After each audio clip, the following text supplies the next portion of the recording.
Perdana Menteri Georgia Irakli Garibashvili mengumumkan bahwa ia telah mengirim pasukan bantuan ke Ukraina. Negara yang pernah menjadi bagian dari Uni Soviet ini juga secara vokal mengutuk keras invasi Rusia ke Ukraina. Padahal sebelum invasi dimulai, Putin sudah mengancam negara-negara yang membantu Ukraina akan jadi musuh Rusia. Pengiriman pasukan bantuan ke Ukraina setelah rakyatnya demo di depan kantornya dan meminta Georgia harus lakukan sesuatu untuk Ukraina. Bahkan rakyatnya sampai membuat patung serupa dengan Vladimir Putin lalu mereka membakarnya. Meski demikian Irakli tidak memberikan perincian dari jumlah pasukan bantuan itu.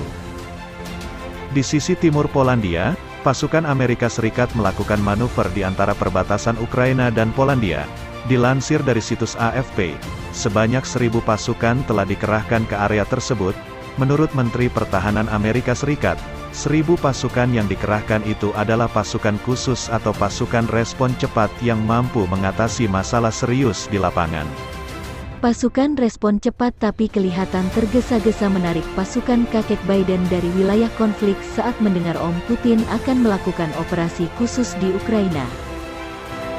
Sejak Om Putin melakukan operasi khusus militernya di Ukraina, saat itu juga negara-negara di dunia mulai panik, sampai-sampai Swedia dan Finlandia ngotot ingin bergabung dengan NATO.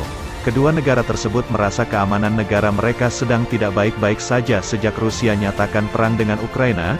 Bahkan Badan Intelijen Inggris mengatakan, jika Rusia berhasil dan menang di Ukraina, maka semua negara-negara di Eropa akan diserang. Polandia baru-baru ini membuat Rusia murka. Bagaimana tidak? Negara yang berbatasan langsung dengan Ukraina ini nyatakan siap jadi markas senjata nuklir Amerika Serikat.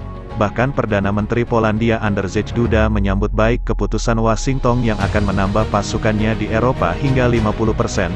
Juru bicara kepresidenan Rusia Dmitry Peskov menganggap penempatan senjata nuklir AS di Polandia dapat menjadi ancaman besar bagi negaranya.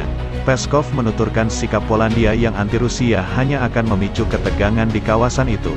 Rusia memastikan senjata nuklir mereka cukup menangkal senjata nuklir AS yang telah ditempatkan di negara Eropa Timur itu, kata Peskov.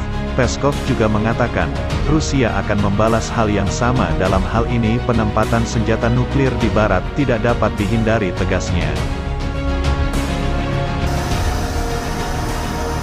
Jadi bagaimana menurut pandangan kalian? Apakah keputusan Perdana Menteri Polandia untuk menjadi tuan rumah senjata nuklir Amerika Serikat menguntungkan Polandia, atau malah senasib dengan Ukraina? Ayo baku hantam di kolom jembatan Mariupol.